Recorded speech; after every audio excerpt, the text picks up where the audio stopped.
Hi, this is Solar Shine of DeviantArt, and this is my accompanying video to the written tutorial of the Navi photo manipulation I posted on deviantart.com.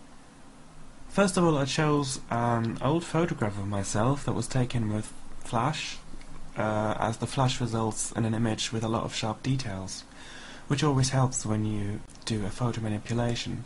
I then went to Photoshop and created a new adjustment layer in order to change the levels, because my original photo was quite milky. I selected the brush tool and changed the brush mode from normal to color and the opacity to 50%. I then selected a shade of blue and carefully painted the skin, leaving out the eyes. However, I used about 3 different shades of blue on top of each other, and you'll have to decide for yourself which shades and combinations look best to you. So as you can see, I'm changing all the colors on the shirt and the background and everything because the overall image was blue, and if I then make my face blue as well, it would just be blue overkill. I also picked a shade of yellow to dye the irises of my eyes, and then a shade of purple to dye the lips. I also used the dodge tool to brighten the irises, the highlights and the midtones. Some people want to know exactly which tones of blue I use, but I really wouldn't worry about it too much. Here I'm already working on the ear. I didn't paint the ear, I stole it from an actual screenshot of the Navi, where the ear just so happened to have the right angle.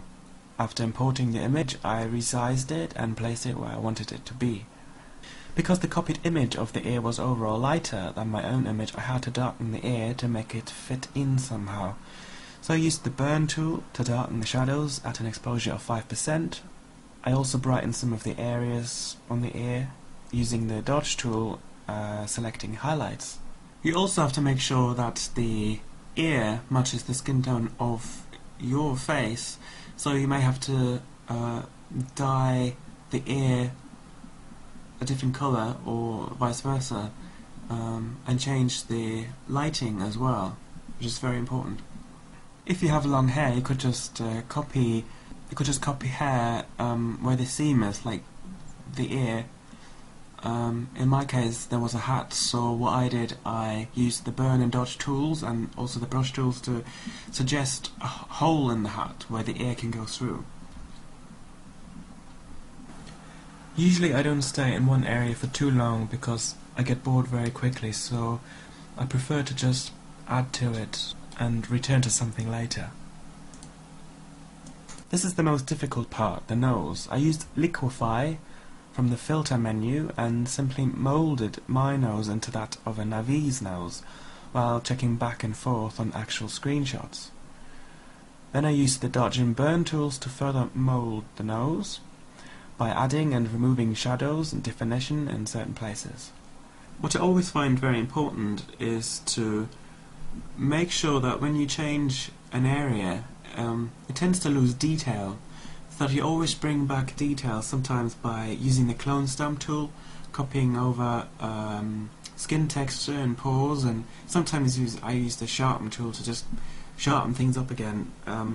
I think it's probably a cheap way of doing it, but it doesn't. I don't really care.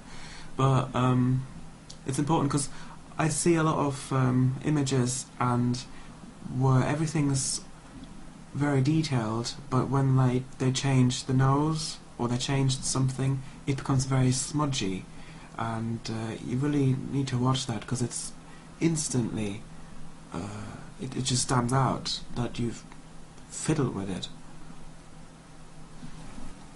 So like I said, the nose is the trickiest part, so don't worry about it if it doesn't look right at first. Just keep trying and go back to it. Leave it if you can't think of anything. That's what I do, I always just leave things and go back to it later.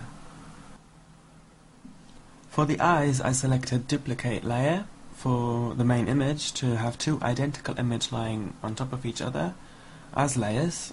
I then created a selection around the eyes and used the move tool with the maintain aspect ratio button selected and enlarged the eye until it looked good to me. Make sure that the enlarged eye ends up being in the right place and not out of place, which you can check by revealing the duplicated layer from underneath. It shouldn't move its position as such, just go larger. Then use the eraser tool or the clone stamp tool to remove the sharp edges of the selection. I also use liquify again from the filter menu to make the inside corners of the eyes point slightly downwards. I'm certainly not an expert in lighting, unfortunately, but it's important that you try and have a look where the light is coming from, and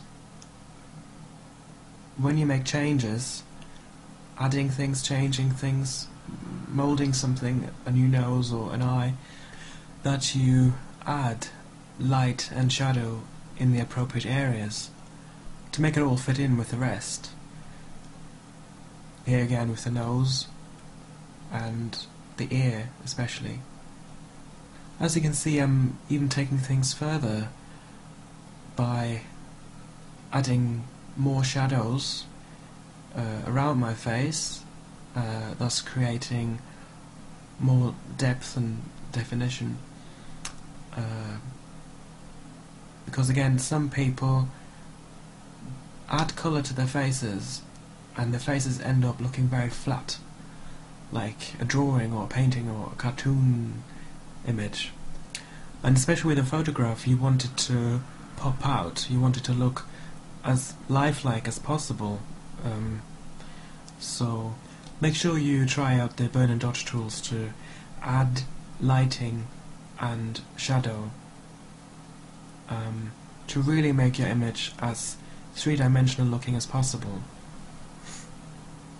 The markings on the skin I created with the burn tool by darkening the midtones. I also added those white sparkles using the brush tool set to normal. The pattern is random, like any animal pattern, so just have a go and see what looks best to you. Just make sure that each marking has an outline, and you might have noticed from the movie, I assume you've watched the movie, that the human hybrids, the avatar, they have smaller eyes and 5 fingers instead of 4 fingers and bigger eyes like the Na'vi. So I don't think this photo manipulation is perfect. There are many flaws in it. I suggest you check the gallery on my DeviantArt page, because there is another photo manipulation I did which I think is better. So have a look at that one. But I'm still learning. We're all learning. So yeah. I mean, all these steps don't necessarily have to turn yourself into an Na'vi. This could be, you could turn yourself into anything. You could have huge eyes, or green skin, red skin, anything really. Oops, and here I forgot to do the irises, so I'm doing that now. They should probably be a lot bigger still. So just do what you did before with the eyes. Make a selection around the irises, enlarge them, and then use the eraser tool to bring back the eyelids from the layer underneath. So yes, that's it.